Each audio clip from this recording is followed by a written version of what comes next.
So, well, people are deciding whether or not to look at my series on season previews and take it seriously or not. And I never said to take it as gospel. It's more of a starting point. It's more of a conversation point during the season, during the off season. And last year I waited until September, but I also waited until the magazines were out, as I said in a previous video I just did. So I want to go ahead of the game. I want to be ahead of the curve and just, put my neck on the line. And if I'm wrong, I'm wrong. And it is a lot of information to take in. So the other thing is every team's prospects are awesome. You'll never see a guy say, this guy is down in the minors, I don't want to see him because he's not going to work out because we just don't know. So anyways, just throwing that out there. So what I'm doing right now is I'm resuming a series I started, and I didn't forget. It's just I haven't had time to really do one of these videos. And I was up to Carolina. I stopped at Calgary, and I was like, well, I'm at Carolina. I can't just talk about Carolina. I got to talk about these guys too. So I had to split this into two. All-time favorite Carolina Hurricanes and all-time favorite Whalers. So let's go with the first forward, and I just went with three forwards. 2 defensemen and a goalie, except for Hartford, I had to go with 3 defensemen. Sebastian Aho. He's played 1 year. He's already one of my favorite Hurricanes ever. I'm going to say right now, Mark Stahl is not on the list because he's not one of my favorite Hurricanes ever. Ron Francis, because he's a legend. Francis came back to Carolina. He left, he went to Pittsburgh, he won a couple Stanley Cups, and then he came home. And now he runs the team. And much like Sakic in Colorado, he has earned the right to run the team. Through his allegiance to the franchise, and it's been decades. And while Francis may have won his 2 Stanley Cups in Pittsburgh, and he was a part of Carolina's resurgence. Well, I can't even say resurgence, really, honestly. The Hartford Whalers organization was viewed as a joke for a long time. And Carolina kind of was too. I mean, Hartford played in a mall at the end of it. It's in a mall. At least that's always how it's been thrown out there. And while Hartford fans may want the team back and may want the Whale back, it's not going to happen. The NHL's not going back to Hartford unless they have an 18,000 seat stadium and they can sell it out. Francis never complained. Francis was one of those guys who never complained about the direction the team was headed in or anything like that. And I respect him for that. Because other players would have. And my third forward is Rod Brind'Amour. So Eric Stahl would probably be 4th on this list, but I'm doing 3 forwards, 2 defensemen, and a goalie. So there's Brind'Amour. On the blue line, the underrated, he's been in the All-Star game, but he's still underrated, Justin Falk. Because he plays in Carolina, he doesn't get the attention that he would if he played almost anywhere else. And he is the linchpin of a pretty good defense in Carolina, which is why I'm kind of bullish on the team right now. And I honestly think that they're on the upswing, and I've taken some flack here and there for that, but I will continue to make that statement. And why not Glenn Wesley? He played a long time in Boston and was a very good defenseman. Then he went to Carolina and was a very good defenseman for them. And Wesley's kind of sort of the guy that, between him and Francis, those are the kind of veterans that help to galvanize the team at the right time. And Brind'Amour too. Carolina seems to know what they're doing with veterans. So Justin Williams is back. Just saying, Justin Williams, it was hard to eliminate him from the all-time favorites list as well. And my favorite goalie is, of course, it's Archie. Here's a goalie that was thrown aside by the Vancouver Canucks. He's not good enough. We're going with Garth Snow. He's too short. The goalie is too short argument goes back quite a ways, and it's always been ridiculous to me. If a goaltender is acrobatic enough and fast enough, and if he can play his angles right, yes, it is harder for him to make a save than for Ben Bishop. but it's not impossible. And a smaller goalie can still put up good stats. Now, Archie, as much as I liked Irbe, he was kind of an all-or-nothing type guy. When he was bad, he was really bad. When he was good, he was really good. The 1 year he was in Vancouver, he was the only goaltender that had a positive winning record. I always kind of thought that maybe they got rid of him because he made the other goalies look bad, made them feel bad about themselves, so they had to let him go. I thought it was ridiculous then. I still think it's ridiculous now. Irbe is a guy that I cheered for, still cheer for, even though he hasn't retired. Even though he's retired, it's kind of awkward when you try to start an Irbe chant among fans that don't know who he is or realize he's retired. Obviously kidding. Starting to think though that maybe I shouldn't make those jokes because people are like, does he really mean that? No. Now, as much as I like Carolina, man, I was a big Whalers fan. I love the Whale.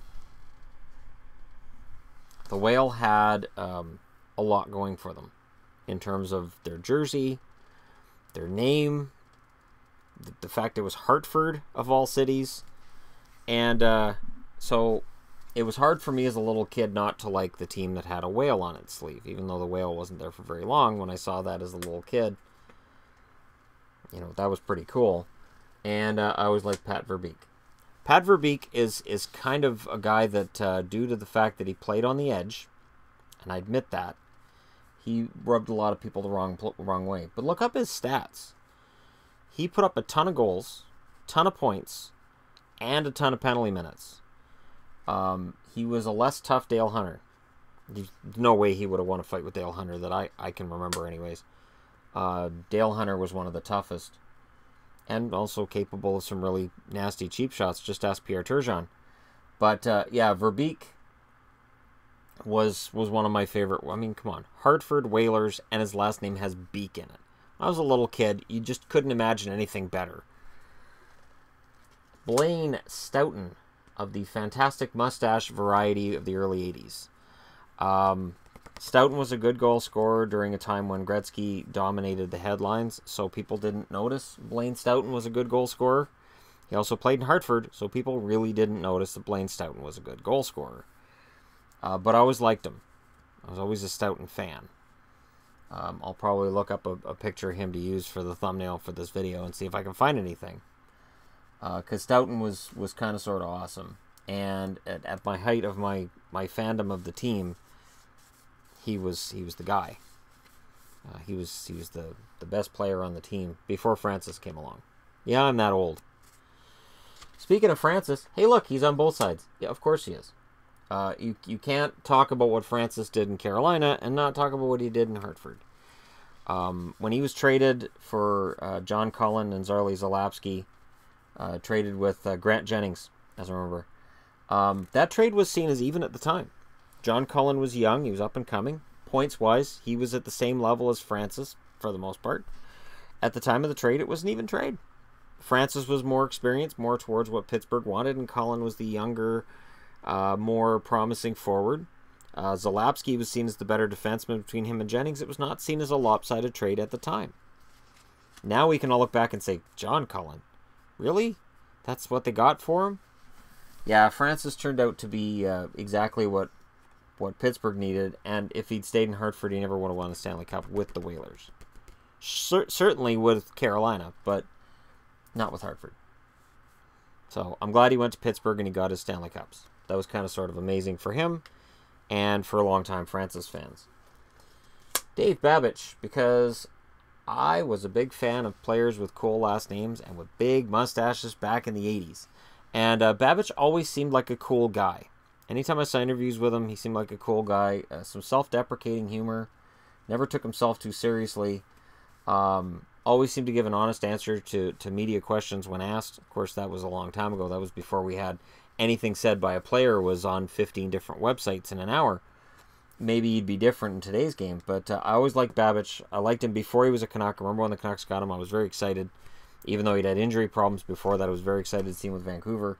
And you know, he didn't disappoint in Vancouver, and he certainly was a very good defenseman in Hartford, and he was able to play the power play, the point, and all that early in his career, and then he was able to transition to the more defensive game later on.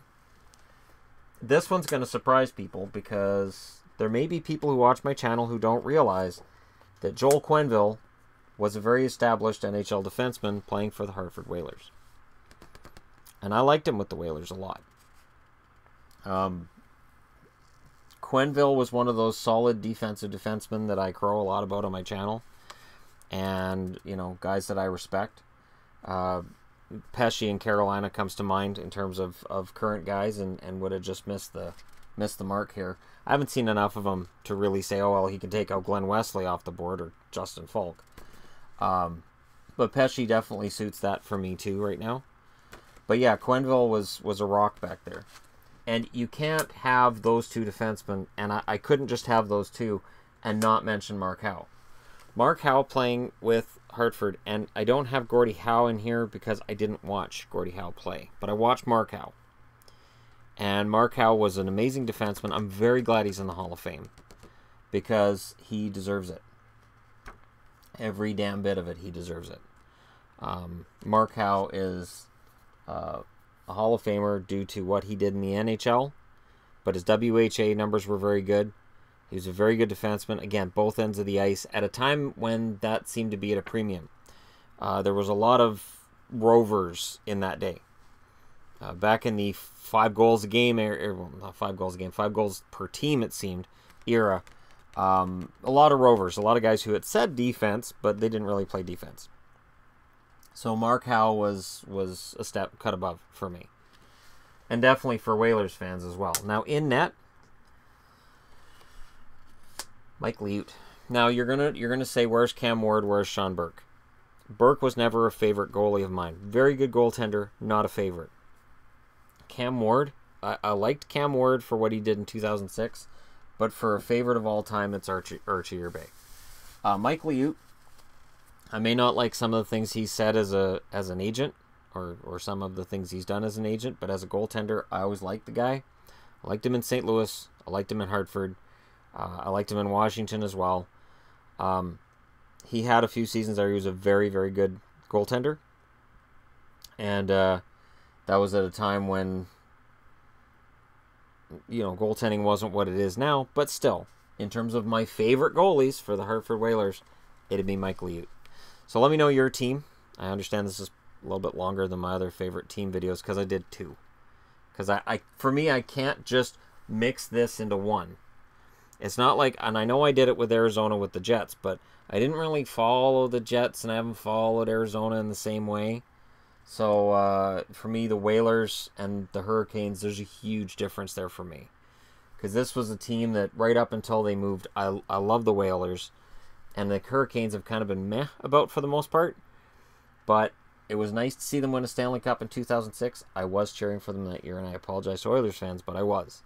I tried so hard to cheer for Edmonton, and then Carolina scored and won Game 1, and I cheered, and I went, crap. I tried to cheer for Edmonton, and I just couldn't. So, let me know your thoughts. Don't forget to hit like and subscribe if you're browsing your way through, and thank you so much for watching. I'll talk to you again soon.